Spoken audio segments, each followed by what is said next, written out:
ইউনূস আলাইহিস সালাম এবার বললেন নৌকার আরোহীদেরকে, আমি সত্যি আমার প্রভুকে বলে আসিনি, তবে আমাকে ফালায় দিতে হবে না, আমি নিজেই পড়ব। এই বিশাল দরিয়ার মধ্যে তিনি ঝাঁপিয়ে পড়লেন। যেই না তিনি পড়লেন, মাছ তাকে গেলা শুরু করে দিল। আল্লাহ রাব্বুল আলামিন মাছকে জানাই দিলেন, মাছ, এটা তোর রুজি না, চাবাইতে পারবি না। হযরত ইউনূস আলাইহিস সালাম মাছের পেটে চলে গেলেন। তাফসীরে এসেছে এই মাছকে আরেকটা মাছ গিলে ফেললো। এখন একটা মানুষ গিলে খায় যে মাছে, সেই মাছের গেলে আর এক মাছ, সে কত বড় মাছ। ইউনূস আলাইহিস সালাম মনে করেছেন আমি তো শেষ। মাছ পানির নিচে ডুবতে ডুবতে ডুবতে ডুবতে একদম তলায় চলে গিয়ে প্লেন যেভাবে ল্যান্ড করে, এইভাবে মাছটা তলদেশে গিয়ে ল্যান্ড করলো। হযরত ইউনূস আলাইহিস সালাম হাত পা মাথা নাড়ায় দেখলেন মরি নাই। তিনি দাঁড়ায় গেলেন, মাছের পেটের ভিতরে দাঁড়াইয়া ঘোষণা করলেন, অন্ধকারের ভেতর থেকে তিনি চিৎকার মারলেন, জুলুমাত, জমায় কাথির, ত্রিবিধ অন্ধকার, মাছের পেটের অন্ধকার, রাতের অন্ধকার, পানির অন্ধকার, ত্রিবিধ অন্ধকারের ভেতরে হযরত ইউনূস আলাইহিস সালাম চিৎকার মারলেন, লা ইলাহা ইল্লা আনতা সুবহানাকা ইন্নী কুনতু মিনাজ জালিমিন। লা ইলাহা ইল্লা আনতা, আয় আল্লাহ তুমি ছাড়া কোনো ইলাহা নাই। সুবহানাকা, তুমি মহাপবিত্র, তোমার পবিত্রতা ঘোষণা করি। ইন্নী কুনতু মিনাজ জালিমিন, আমি তো জালিমদের অন্তর্ভুক্ত হয়ে গেছি। হযরত ইউনূস আলাইহিস সালাম মাছের পেটের ভিতরে সেজদায় পড়ে গেলেন, চোখের পানি ফেলে। হযরত ইউনূস আলাইহিস সালাম বলেন, রব্বুল আলামিন, আমি আজকে যেই জায়গায় তোমারে সেজদা দিয়েছি, আমার জানা মতে এইরকম জায়গায় তোমারে কেউ সেজদা দেয় নাই। আয় আল্লাহ, আমি আমার অপরাধ স্বীকার করছি, তুমি আমাকে মাফ করে দাও। আল্লাহ রাব্বুল আলামিন বলেন, পানির অতল তলদেশে মাছের পেটের ভিতরে হযরত ইউনূস আলাইহিস সালামের এই চিৎকার পানির ভিতরে কেউ শুনে নাই, অন্তরিক্ষের কেউ শুনে নাই। আল্লাহ পাক বলেন, আমি আরশের মালিক আল্লাহ রাব্বুল আলামিন শুনেছি। আমি ডাকের সাড়া দিলাম, আমি ইউনূস আলাইহিস সালামকে বাঁচাই দিলাম। মাছের পেটের ভিতরে যন্ত্রণা শুরু হয়ে গেল, পেট ব্যথা। মাছ বুঝতে পারলো আমি যদি বমি না করি বাঁচব না। মাছ ভেসে উঠলো এবং কেনারায় চলে গেল। মাছ বমি করে ইউনূস আলাইহিস সালামকে ছেড়ে দিল। মাছও বাঁচলো, ইউনূস আলাইহিস সালামও বাঁচলেন। তাফসীরের ভিতরে এসছে, কোন কোন মুফাসসির লিখেছেন 3 দিন ছিলেন মাছের পেটে, কোন কোন মুফাসসির লিখেছেন 40 দিন ছিলেন। মাছের পেট থেকে যখন তিনি বেরোলেন, মাছের পেটে থাকার কারণে আর গেলার সময় দাঁতের যেসব আঁচড় লেগেছে গায়ে, তাতে করে চামড়া ছিঁড়ে গিয়েছে শরীরে। দীর্ঘদিন মাছের পেটে থাকার কারণে শরীরে ঘা হয়ে গেছে, বমি করে দিল। সূরা আস-সাফফাতের মধ্যে আল্লাহ তাআলা বলছেন, আমি ইউনূস আলাইহিস সালামের যেখানে বমি করলো ওইখানে একটা কদু গাছ উঠাই দিলাম। কদু গাছ বড় হয়ে গেল। কদু গাছ কেন? এই জন্য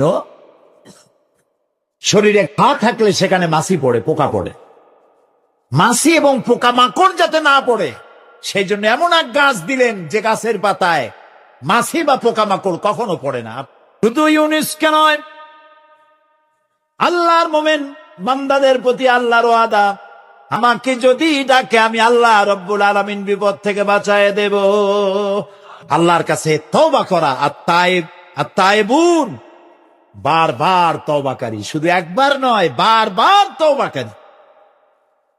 আল্লাহ তাআলা তওবাকারীকে পছন্দ করেন। আমরা যেন তওবা করতে পারি, আল্লাহ যেন তৌফিক দেন, বলি আমিন। তওবা করবেন, যে কোনো গুনাহ করবেন, তওবা করবেন। আর গুনাহ করব না এই নিয়ত করতে হবে যে আল্লাহ গুনাহ থেকে তুমি আমাকে বাঁচাও, গুনাহ থেকে আমাকে রক্ষা করো। এই দোয়া আল্লাহর কাছে করতে হবে। আল্লাহ তাআলা যেন তৌফিক দেন, আমরা বলি আমিন। এগুলো 1 নম্বর কোয়ালিটি, মুমিনের 1 নম্বর কোয়ালিটি। 2 নম্বরে হচ্ছে ইবাদতকারী।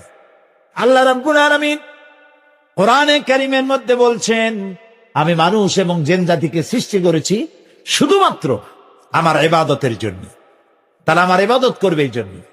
এখন প্রশ্ন উঠতে পারে যে সারাক্ষণ যদি ইবাদতই করি তাহলে বাজার করব কখন, চাষবাস করব কখন? নবীজি বলেছেন, কোন সন্তান যদি তার মা বাপের দিকে রহমতের নজরে, ভালোবাসার নজরে যদি তাকায়, আল্লাহ রাব্বুল আলামিন তার আমল নামায় একটি নফল হজের সওয়াব লিখে দেন। সাহাবীরা জিজ্ঞেস করলেন, ইয়া রাসূলুল্লাহ, যদি কোন সন্তান তার মা বাপের দিকে দৈনিক 100 বার তাকায় তো কি হবে? আল্লাহর নবী বলেন, আল্লাহর নিয়ামতের ভান্ডারে কোনো অভাব নাই। কোন বান্দা যদি তার মা বাপের দিকে দৈনিক 100 বার তাকায়, আল্লাহ রাব্বুল আলামিন তার আমল নামায় 100টা কবুল নফল হজের সওয়াব দিয়ে দিবেন। তা আপনার আমার চোখের চাহনি ইবাদতের মধ্যে শামিল। আপনি ব্যবসা করবেন, এটা ইবাদত। ফজরের নামাজ পড়ে দোকানে চলে যান, তারপরে দোকান বিসমিল্লাহ বলে দোকান খোলেন, বিসমিল্লাহ বলে দোকানে বসেন। এরপরে ওজনে কম দেবেন না, খাদ্যে ভেজাল দেবেন না, মিথ্যা কথা কবেন না। আপনি যে ব্যবসাটা করলেন, ওজনে কম দিলেন না, খাদ্যে ভেজাল দিলেন না, মিথ্যা কথা বললেন না, নামাজটা ঠিক মতো পড়লেন, আপনার হাসর হবে মা'আন নাবিয়্যিন ওয়াস সিদ্দিকিন ওয়াস শুহাদা ওয়াস সালিহিন। যারা নাকি সত্যবাদী ব্যবসায়ী, নবীজি বলেছেন তাদের হাসর হবে নবী, সিদ্দিক, শুহাদা, সালিহিনদের সাথে হাসর নসিব হয়ে যাবে। কি ব্যবসা আমরা করি? টেলিভিশনে দেখতে পেলাম আমরা কি খাই, কি খাচ্ছি। আহারে মুসলমান, রসগোল্লা বানাই। টেলিভিশনে দেখলাম রসগোল্লা বানাবার পদ্ধতি। রসগোল্লা বানাইতে ছানা লাগে, দুধ লাগে, দুধ হইলেই ছানা হয়, যত দুধ তত ছানা। এত ছানা, এত দুধ পাবে কই? এত পয়সা খরচ করার সময় নেই। দুধ জাল দিয়া গরম করে দুধের মধ্যে টয়লেট পেপার ছাড়িয়ে দিয়া দ্রুত টয়লেট পেপার গলে গেল, ছানা হয়ে গেল, ওর মধ্যে চিনি দিয়া গোল গোল বানাই দিল, খাও জম্মের খাওয়া। যত কেক খান, অধিকাংশ কেক গুলি পচা ডিম দিয়া তৈরি। ফাস্ট ফুডের চিকেন গুলি যতগুলি কি বলে স্যান্ডউইচ, চিকেন স্যান্ডউইচ মরা মুরগি দিয়ে তৈরি। এরাও মুসলমান, এরাও মুসলমান। হসপিটালের খানাগুলি পচা ডিম দিয়ে তৈরি করা হচ্ছে। সানাসুর গুলি ট্রেনের পোড়া মোবাইল দিয়ে ভাজা হচ্ছে। নুডলস গুলি পচা আটার ময়দা দিয়ে তৈরি করা হচ্ছে। ভেজাল খাইতে খাইতে বাংলাদেশের মুসলমানদের পেটের অবস্থা এমন হয়েছে যে পিওর জিনিস খাইলে কলেরা হবে। এরপরে এই ভেজাল বিক্রি করিয়া রাসূলুল্লাহ বলেছেন, যে ব্যক্তি খাদ্যদ্রব্যে ভেজাল দেয় সে আমার উম্মত নয়। এখন আপনি হজ করেন, তাহাজ্জুদ পড়ে কপালের চামড়া উঠায় ফেলেন, রাসূলুল্লাহ বলেছেন তুমি আমার উম্মত নও। আল্লাহরে ফাঁকি দিবেন, বেহেশত আপনার মামু বাড়ি। এত সহজ না। খাদ্যদ্রব্যে ভেজাল যারা দেয় তারা মানবতার দুশ্মন, তা মুসলমান নামের কলঙ্ক। সুতরাং আল আবিদুন, ইবাদতকারী, আপনি খাদ্যদ্রব্যে ভেজাল দেবেন না, আপনি মিথ্যা কথা বলবেন না। বাংলাদেশে তৈরি কারা কাপড় জাপানের সিল মারবেন না। আমার কাপড় আমার দেশে যেটা তৈরি হয় এটাই ভালো, এই মানসিকতা থাকতে হবে। খালি আমার সোনার বাংলা, আমি তোমারে ভালোবাসি, এটুকু বললেই হবে না, ভালোবাসার প্রমাণ দিতে হবে। মিথ্যা কথা কেন বলতেছেন? আবার লাভ করতেছে 200 টাকা 500 টাকা, বলতেছে আল্লাহর কসম 2 টাকাও লাভ করিনি, লাভ করছে 100 টাকা, 2 টাকা লাভ করেনি। এই ধরনের মিথ্যা কথা বলার দরকারটা কি? আপনি বলেন আমি ব্যবসা লাভ করবো না, তা আমি চলবো কি করে? আপনি কত করতেছেন তা বলার দরকার নেই। আর অতি মুনাফাখুরি, এই যে রমজান মাসে জনমের মতো পেঁয়াজের দাম বাড়লো, আটার দাম বাড়লো, আরো কিসের কিসের দাম বাড়লো জনমের মতো। কেন এই দাম বাড়ে? এই জন্য দাম বাড়ে, মুসলমানের এইগুলি আগের থেকে কিনে রাখে 2 মাস 3 মাস আগে, রোজাদারদের কষ্ট দেওয়ার জন্য। আরে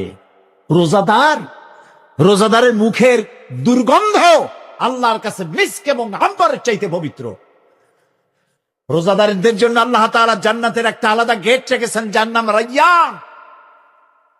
এখানে শুধু রোজাদারেরা প্রবেশ করবে। সব রোজাদার যখন এই গেট দিয়ে প্রবেশ করবে, গেট বন্ধ হয়ে যাবে, আর কেউ ঢুকতে পারবে না। রোজাদারদের সাথে আল্লাহ স্পেশাল সাক্ষাৎ দিবেন, সুবহানাল্লাহ। সেই রোজাদার দিয়ে ব্যবসা করো। 2-3 মাস আগের থেকে রোজার আইটেম গুলি কিনে জমা করিয়া তারপরে রোজাদারদের উপরে ব্যবসা করো। তোমার ব্যবসা নিয়ে কোন জাহান্নামে থাকবে দেখবে। সারা বছরের সব লাভ রোজার মাসে। এই হলো মুসলমানের মানসিকতা। এরপরও দাবি করে আমি মুসলমান। শয়তানে হাসে, আরে বেটা তুই যদি মুসলমান হতো আমি কি? শয়তান খুব দুর্ভাবনায় পড়ে যায়। ইন্না লিল্লাহি ওয়া ইন্না ইলাইহি রাজিউন। মুসলমান কপাল পোড়া, কি এর ইবাদত করে? সুতরাং আপনার ব্যবসা ইবাদত। আপনি জমিন চাষ করতে যাবেন, আপনি চাষী, আপনি উত্তম কাজ করছেন। আপনাকে কৃষক বলে কে ঘৃণা করবে? এই চাষের কাজ সর্বপ্রথম করেছেন হযরত আদম আলাইহিস সালাম, নিজ হাতে চাষ করেছেন। আল কাসিব হাবিবুল্লাহ, যারা রিকশা চালায় কে তোমাকে ঘৃণা করবে? তোমার পয়সা সব থেকে হালাল। রিকশাওয়ালা ভ্যানওয়ালার পয়সা, ঘুষ নাই। কিন্তু কিছু ভদ্র লোক আছে, বুড়া রিকশাওয়ালা, এই বেটা এদিকে আয়। বুড়া মানুষ রিক্সা চালায়, সেই জন্য অপমান। ওই বেটা তোমার বাপের বয়সী, আপনি কইতে পারো না। এরপরে উঠলো রিক্সায়, 7 মাথা থেকে 14 মাথায় যাবে। ওখানে যায়া বলল যে ভাড়া কত? সে চাইলো 10 টাকা ভাড়া। আরে বেটা 10 টাকা ভাড়া, রেড বই দেখা। যখন রিক্সার ভাড়া দেয় তখন রেড বই দেখার প্রশ্ন ওঠে। আর যখন শাড়ি কিনতে যায় লেখা আছে ফিক্স প্রাইস। ঢোকার সাথে সাথে একটা 7 আপ ফান্টা মান্টা কিছু একটা দিল, খাইয়া ঠান্ডা। শাড়ির দাম কত? শাড়ির দাম 13,593 টাকা 92 পয়সা। এইখানে রেট কত তার তালাশও করে না। বেশি কথা কইলে ভদ্রতার খেলাপ হবে। ওইটা ঠিক মতো আনতে পারে, কিন্তু রিক্সাওয়ালার মাথার ঘাট ফেলানো পয়সা নিয়ে তার সাথে ঝগড়া করে, তর্ক করে। এটা ঠিক নয়। সহস্তে যে ইনকাম করে, রাসূলুল্লাহ বলছেন আল কাসিব হাবিবুল্লাহ, নিজের হাতে যে কামাই করে সে আল্লাহর বন্ধু। যারা হাদিয়া খায়, শুধুমাত্র হাদিয়া দিয়ে জীবন চালায়, কোনো কাজ কাম নাই, খালি হাদিয়ার উপরে নির্ভর আছে, এরকম একজন নবীন নাম শোনান আমারে। একজন নবীন নাম শোনা উম্মতের হাদিয়া দিয়ে জীবন চালাইছে কোন? একজন নবীও উম্মতের উপরে নির্ভরশীল ছিলেন না। হযরত ইদ্রিস আলাইহিস সালাম দর্জি ছিলেন, দাউদ আলাইহিস সালাম কর্মকার ছিলেন। লোহা গুলি দিয়ে অস্ত্র নির্মাণ করতেন, লোহা দিয়ে বিভিন্ন জিনিস তৈরি করতেন। এভাবে করে প্রত্যেক পয়গম্বরের কাজ ছিল। নবী করিম সাল্লাল্লাহু আলাইহি সাল্লাম ব্যবসা করেছেন। হযরত ওমর রাদিয়াল্লাহু তাআলা আনহু একদিন মসজিদের মধ্যে দেখলেন, জোহরের সময় যাদেরকে দেখলেন, আসরের সময় তাদেরকে দেখলেন একই জায়গায়। একদিন ফজরের নামাজ সময় তখন দেখে সেই লোকগুলো বসা। উনি প্রশ্ন করলেন, তোমরা কারা? গতকাল থেকে এই পর্যন্ত প্রত্যেক ওয়াক্তে এসেই দেখি তোমরা এক জায়গায় বসে আছো 5-6 জন, তোমরা কারা? তারা বললো, আমরা অনেক দূরের থেকে আসছি। এখানে করো কি? কয় যে এখানে বসে বসে আমরা আল্লাহর জিকির করি। খাও কি? আমরা যে আল্লাহর জিকির করি এগুলো দেখিয়া আশেপাশের লোকেরা আমাদের জন্য রান্না করে নিয়ে আসে, তাই খাই। ওমর রাদিয়াল্লাহু তাআলা আনহু বললেন যে তোমাদের মতো অপদার্থের চাইতে যারা রান্না করে খায় তাদের মর্যাদা তো আল্লাহর কাছে অনেক বেশি। শোনো, আগামীকাল জোহরের নামাজের পর যদি এই জায়গায় বসা দেখি, ব্যাট মেরে মসজিদ থেকে বের করে দেব। নামাজ পড়া হয়ে গেছে, মসজিদে বসে দেখো না। কে বলতেছেন? আল্লাহ বলতেছেন। অনেক অফিসার আছেন, জোহরের নামাজের সময় ছুটি নিয়ে আসছেন, জোহরের নামাজ পড়লেন, ঠিক আছে পড়ুন জামাতে, সুন্নত পড়লো, নফল পড়লো, এরপরে বসে বসে তাসবিহ টিপতে থাকলেন, জায়েজ নাই। যেহেতু আপনি সরকারের একজন কর্মচারী, আপনি ফরজ এবং সুন্নত পড়ার এখতিয়ার আছে। নফল বাড়ি যেয়ে পড়েন, তাসবিহ বাড়ি যেয়ে পড়বেন। গভর্নমেন্টের নির্ধারিত সময় যে আপনি ইবাদতের মধ্যে, জিকির আজগারের মধ্যে নষ্ট করলেন, বেতন নেবেন, হালাল হবে না বেতন। এর নাম ইসলাম, বাস্তব ধর্মী ইসলাম। আপনার রুজি হালাল হতে হবে। সুতরাং আপনি চাষ করতে যাবেন, আপনি যতক্ষণ ময়দানে চাষ করতে থাকবেন, আপনার নামায় আমলে সব লেখা হইতেই থাকবে। সেটাও সর্বনাশ আমরা করছি। চাষ করতে গিয়ে সব জায়গায় মাথা ভালো থাকে, যেই না আইলের কাছে যায় তখন গরুর মাথা খারাপ হয় না লাঙ্গলের মাথা খারাপ হয় আল্লাহ জানে। আইলগুলোরে ঠেলিয়া একেবারে পলসিরাতের মতো চিকুন বানায় ফেলা। আচ্ছা ভাই বলেন তো, মাটিকে আপনি খাইতে পারবেন? বরং মাটি আমাদের খাবে। চাওয়ার কোনো শেষ নাই, পাওয়ারও শেষ নাই, আরো চাই। আল্লাহর নবী বলেন, কোন বান্দাকে যদি একটি মাঠ ভরে স্বর্ণ দেওয়া হয়, সে বলবে, আল্লাহ আমারে আরো একটা মাঠ ভরে যদি স্বর্ণ দেওয়া হতো। আল্লাহর নবী বলেন, ওয়ালা ইয়ামলাউ জাওফা ইবনু আদামা ইল্লা তুরাব। মানুষের পেট কবরের মাটি ছাড়া কোনো জিনিস দিয়ে ভরবে না। দেখছেন, এমপি হইলে কয় আহারে মন্ত্রী যদি হইতে পারতাম, একটা গাড়ির মালিক আহারে যদি আরো 8টা-10টা গাড়ি হইতো, একটা হোটেলের মালিক আরো যদি 5টা হইতো। ক্ষুধার কোনো শেষ নাই। টিয়ারের গম পাইলাম, কাবি খা তো পাইলাম না। নাম হলো কাবি খা, তার মানে হলো খাবি, জম্মের খাওয়া খা। গভর্নমেন্টের মালগুলা সব পেট ভরা, রাস্তাঘাট, কালভার্ট, ব্রিজ খাইয়া সব শেষ। আল্লাহর কাছে জবাবদিহিতার চিন্তা নাই। আর এগুলি যদি জবাবদিহিতার চিন্তা নিয়ে তারা কাজ করে, ইবাদতের স্বামী। ইবাদত মানে শুধু নামাজ রোজা না। আল্লাহ তাআলা বলছেন, মা খালাকতুল জিন্না ওয়াল ইনসা ইল্লা লিয়াবুদুন। ইবাদত ছাড়া তৈরি করি নেই। যদি নামাজ রোজা হজ যাকাতই শুধু ইবাদত হয়, তাহলে তো সব কাম কাজ ফালাইয়া মসজিদে বসে থাকা লাগবে। ইবাদতের ব্যাপক অর্থ রয়েছে, জানতে হবে, বুঝতে হবে। ইবাদত কারে কর? প্রিয় ভাই সব, সেই সত্যিকারের ইবাদত করতে হবে আমাদেরকে। জীবনের সব ক্ষেত্রে আল্লাহর হুকুম মানার নামই হলো ইবাদত। জীবনের সকল ক্ষেত্রে আল্লাহর হুকুম মাফিক জীবন পরিচালনা করার নাম ইবাদত। খাওয়ায়, পড়ায়, ওঠায়, বসায়, চলায়, রাজনীতি, অর্থনীতি, ইলেকশন, ভোট, নির্বাচন, সবটা ইসলাম। ইসলাম। যারা ধর্মনিরপেক্ষ তারা কয় ধর্ম আর রাজনীতি আলাদা। কে তোমারে কইল ধর্ম আর রাজনীতি আলাদা? তুমি কেডা? এই ফতোয়া দিতে তুমি কে? ধর্ম আর রাজনীতি যদি আলাদা হয়, তাহলে দাউদ আলাইহিস সালামকে কি বলবেন আপনি? সুলাইমান আলাইহিস সালামকে কি বলবেন? সুলাইমান আলাইহিস সালাম সারা দুনিয়ার রাষ্ট্রপ্রধান ছিলেন না? বানায় কইলাম না, কোরআন শরীফে আছে। সারা দুনিয়ার রাষ্ট্রপ্রধান ছিলেন। দাউদ আলাইহিস সালাম রাষ্ট্রপ্রধান ছিলেন, মুসা আলাইহিস সালাম রাষ্ট্রপ্রধান ছিলেন, ইউসুফ আলাইহিস সালাম প্রথমে মন্ত্রী ছিলেন, তারপরে রাষ্ট্রপ্রধান ছিলেন। মুহাম্মদুর রাসূলুল্লাহ সাল্লাল্লাহু আলাইহি ওয়াসাল্লাম 12.5 লক্ষ বর্গ মাইল এলাকার প্রেসিডেন্ট ছিলেন। ধর্ম আর রাজনীতি যারা আলাদা বলে তারা মুসলমান নয়, মুসলমান নয়, মুনাফিক, মুনাফিক, মুনাফিক। জীবনকে আমরা দ্বিধা বিভক্ত করতে পারি না। জীবনকে দুইটা ভাগ করার এখতিয়ার আমাদেরকে দেওয়া হয় নাই। জীবন একমুখী হবে, আল্লাহমুখী হতে হবে। আল্লাহ যা বলেছেন, রসুল যা করেছেন তাই আমাকে করতে হবে। বলুন, রসুল্লাহ প্রেসিডেন্ট ছিলেন না? রসুল্লাহ সেনাপতি ছিলেন না? রসুল্লাহ শ্রমিক ছিলেন না? রসুল্লাহ রসুল্লাহ নানা ছিলেন না? স্বামী ছিলেন না? আমার জীবন, আপনার জীবনের এমন কোন দিক আছে যেদিকে তিনি আদর্শ হিসাবে নাই? সুতরাং ধর্ম নিরপেক্ষ মতবাদের স্রষ্টা হচ্ছে শয়তান। এই জন্য একজন মুসলমান কোন অবস্থাতে ধর্ম নিরপেক্ষ হতে পারে না। আমি মুসলমান, আমাকে ধর্মের পক্ষে থাকতে হবে। হিন্দু ধর্মের পক্ষে থাকতে হবে, খ্রিস্টান ধর্মের পক্ষে থাকতে হবে। একবার পার্লামেন্টে ঢুকতেছিলাম, ধর্মনিরপেক্ষবাদীদের একজন মুরব্বী, দাড়ি পাকা, আজ তিনি বেঁচে নাই, তার সঙ্গে একসঙ্গে হাঁটতেছিলাম। বললাম, ভাই আপনাদের সাথে তো আমাদের কোনো জমি জমা নিয়ে মামলা মোকদ্দমা নাই, আপনিও আমার পাকা ধানে মই দেন নাই, আমিও আপনার হালের গরু পিটাই মারিনি, কোনো শত্রুতা নাই। শুধু যদি এই ধর্মনিরপেক্ষতা বাদ দিতে পারতেন, আপনাদের সাথে আমাদের তো কোনো সমস্যা নাই। কয়েছে ধর্মনিরপেক্ষ বাদ দেবো কেন? আল্লাহ নিজেই তো ধর্মনিরপেক্ষ। কইলাম, আস্তাগফিরুল্লাহিল আযীম। আয় আয়, কয় কে? আল্লাহর চাইতে ধর্মের পক্ষে আছে কেডা? আল্লাহ তো নিজেই বলেছেন, ইন্নাদ-দীনা ইনদাল্লাহিল ইসলাম।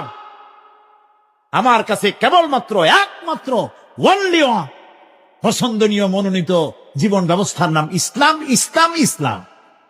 তো আল্লাহর চাইতে ধর্মের পক্ষে আর কি আছে? কি উল্টা বুঝলো! হায় হায় রে, মারা গেছে লোকটা, এখন কি নিরপেক্ষ হইতেছে আল্লাহ জানে। ভাই সব বুঝে শুনে কাম করেন। চিরকাল আমরা এখানে থাকবো না, বিদায় হইতে হবে এবং আল্লাহর কাছে আমাদেরকে উঠতে হবে।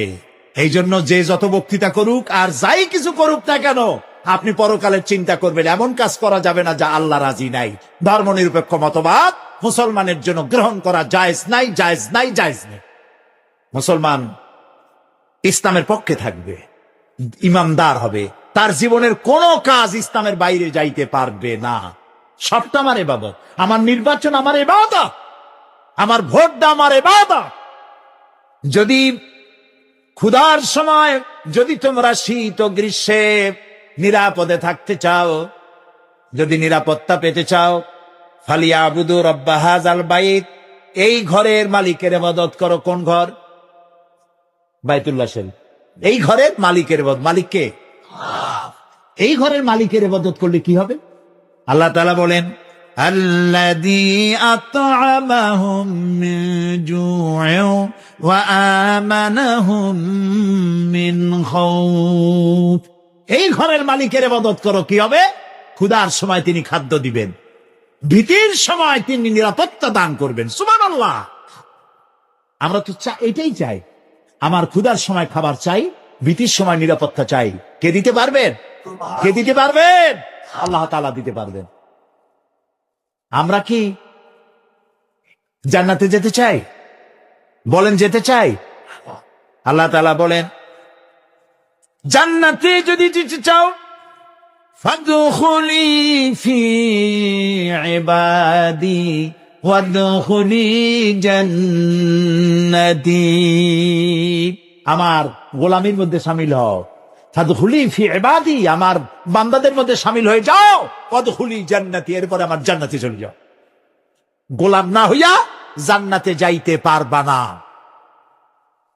এরপরে জান্নাতে গিয়ে তোমরা কি আল্লাহর সাথে দেখা করতে চাও? আল্লাহ প্রশ্ন করছেন, দেখা করতে চাও আল্লাহর সাথে? আল্লাহ রাব্বুল আলামিন বলেন, ফামান কানা ইয়ারজু লিকা রাব্বিহ, যদি কেউ তার রবের সঙ্গে দেখা করতে চায়, আশা যদি পোষণ করে, দুইটা কাজ করতে হবে। কয়টা কাজ? ফালইয়ামাল আমালান সালিহা, ভালো কাজ করো, আমলে সালেহ করো, নেক কাজ করো। ওয়ালা ইউশরিক বিইবাদাতি রাব্বিহি আহাদা, এবং আল্লাহর ইবাদতের মধ্যে কাউকে শরীক স্থাপন করো না। শিরক কোন অবস্থাতে করা যাবে না। শিরক সম্পর্কে নবী করিম সাল্লাল্লাহু আলাইহি সাল্লাম একটা দৃষ্টান্ত দিয়েছেন, দারুণ দৃষ্টান্ত। শিরক কি ভয়াবহ জিনিস। শিরক সহজে বোঝা যায় না, সওয়াবের নিয়তেও মানুষ শিরক করে। এই শিরক বোঝা কঠিন, সেই জন্য রাসূলুল্লাহ একটা দৃষ্টান্ত দিয়েছেন। অমাবস্যার রাত। কিসের রাত? অমাবস্যার রাতে কালো পাথরের উপর থেকে কালো পিঁপড়া যদি যায়, চিন্তা করেছেন কথা? অমাবস্যার রাত, মানুষ নিজেকেও নিজে দেখে না। পাথরটা কি রঙের? ওর উপর থেকে যাচ্ছে কি দেখা যায়? এইটা যেমন দেখা যায় না, মানুষ নিজের অজান্তে না জেনে এরকম শিরকের মধ্যে মুবতালা হয়ে যায়। এই জন্য শিরক থেকে বাঁচতে হবে। কিয়ামতের দিন আল্লাহ তাআলা তার বান্দাকে, যে বান্দাকে জান্নাত দিতে ইচ্ছে করবেন, পাহাড় পরিমাণ গুনাহ যদি থাকে, আর আল্লাহ যদি ইচ্ছে করেন ওই বান্দাটাকে জান্নাতি দিবেন। আল্লাহ তো বেপরোয়া, কারো কাছে তার কৈফিয়ত দেওয়া লাগে? তিনি তার কোন বান্দাকে জান্নাতি দিবেন। গুনাহ করেছে জীবনে বহুত, আল্লাহ বললেন তোরে মাফ করে দিলাম। কেউ বলতে পারবে যে আল্লাহ মাফ করলা কেন? না। আল্লাহ যদি মাফ করতে চান, ফেরেশতাকে বলবেন, ফেরেশতা দেখো তো তার আমলনামায় কোন শিরক আছে নাকি।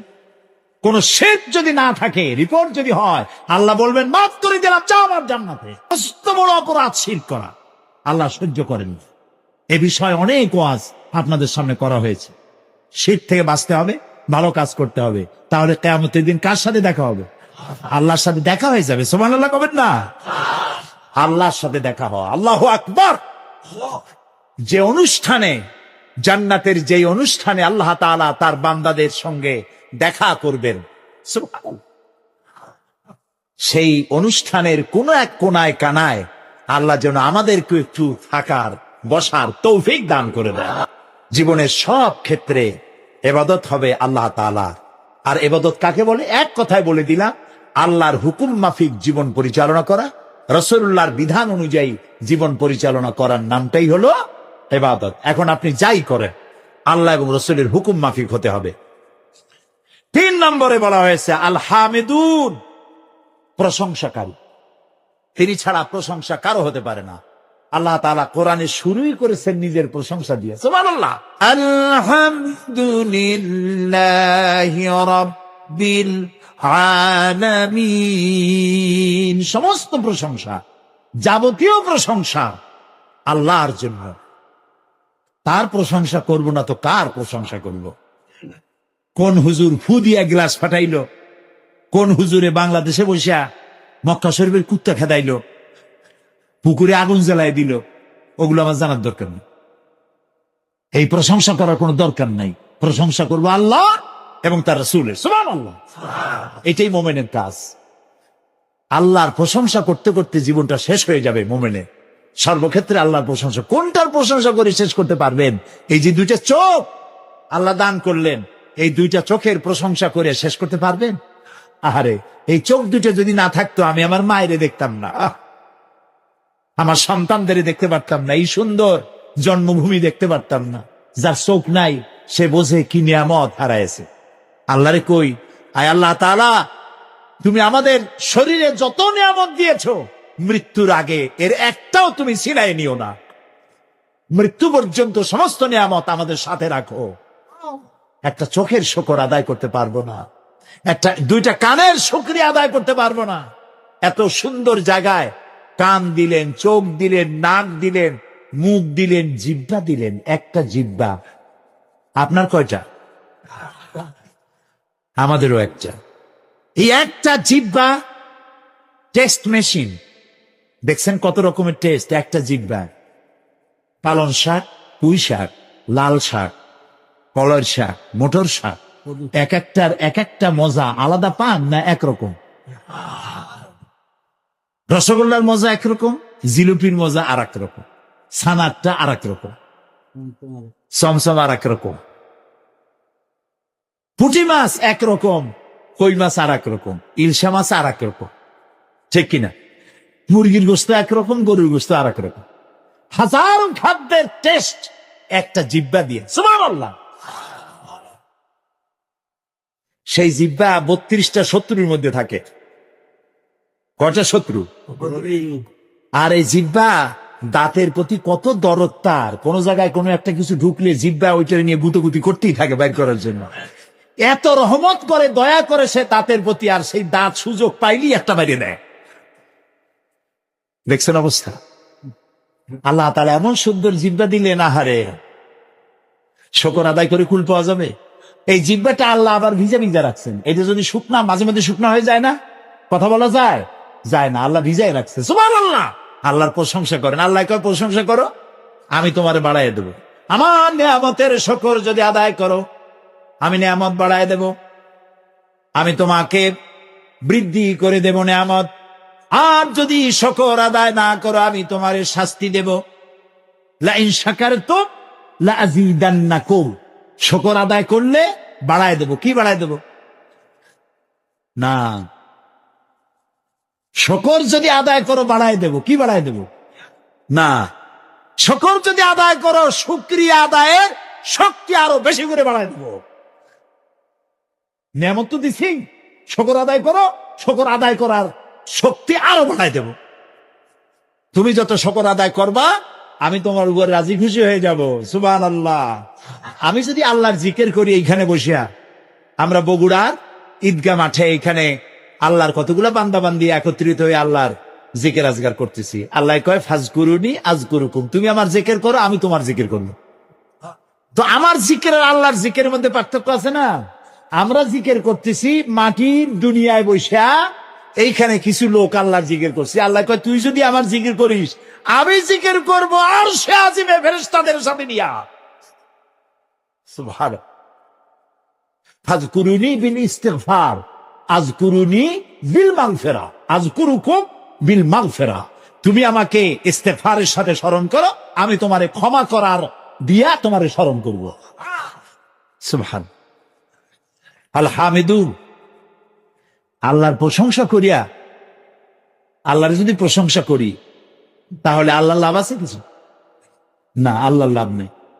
কারণ আল্লাহর লাভ হইতো যে আমরা যত প্রশংসা করব, আল্লাহর পজিশন তত বাড়তে থাকবো। এরকম হবে নাকি? আল্লাহর মর্যাদা যে ডিগ্রিতে আছে, আপনি আমি সারা পৃথিবীর মানুষ আল্লাহর জিকের ফেকের হাম করে আল্লাহর ওই পজিশন থেকে 1 ডিগ্রি উপরে উঠাইতে পারবো না। আর সারা পৃথিবীর মানুষ যদি আল্লাহকে অস্বীকার করে, শুকরিয়া প্রশংসা যদি না করে, যে পজিশনে তিনি আছেন তার থেকে 1 ডিগ্রি নিচেও নামবে না। তাহলে এই শকর আদায় করায়, প্রশংসা করায়, তাসবিহ পড়ায় আল্লাহর কোনো লাভ নাই। লাভ কার? বলেন আমার, বলেন আমার লাভ। আমি যত শকর করব, জিকির করব, আল্লাহ তত আমার মর্যাদা বাড়াই দিবেন। সুবহানাল্লাহ, সুবহানাল্লাহ। এই জন্য প্রশংসা হবে কেবলমাত্র কার? আল্লাহ তাআলার প্রশংসা করতে হবে। আল্লাহর প্রশংসা দিয়া ভরে ফেলতে হবে জীবনটাকে। সর্বক্ষেত্রে প্রশংসা করো, আলহামদুলিল্লাহ, সুবহানাল্লাহ, আল্লাহু আকবার, এগুলি বলতে থাকো, আল্লাহ খুশি হয়ে যাবে।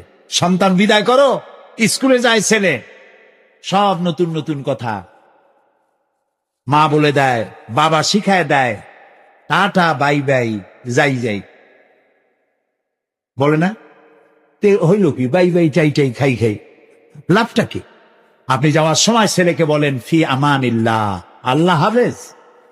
আমার কলিজার টুকরা সন্তান, আমার মেয়ে, আমার ছেলে, স্কুলে যাচ্ছ, ফি আমানিল্লাহ, আল্লাহর হাতে তোমার ছেড়ে দিলাম। সুবহানাল্লাহ। আল্লাহর প্রশংসা জীবনের সকল ক্ষেত্রে করতে হবে। আল্লাহ তাআলা বলেছেন ইউসাব্বিহু লিল্লাহি মা ফিস সামাওয়াতি ওয়া মা ফিল আরদ, আকাশে যা আছে, জমিনে যা আছে, মাঝখানে যা আছে, সব আমার প্রশংসা করে। সুবহানাল্লাহ, সুবহানাল্লাহ। এই যে গাছপালা দেখতে পান চতুর্দিকে, এই গাছগুলি কার জিকির করে?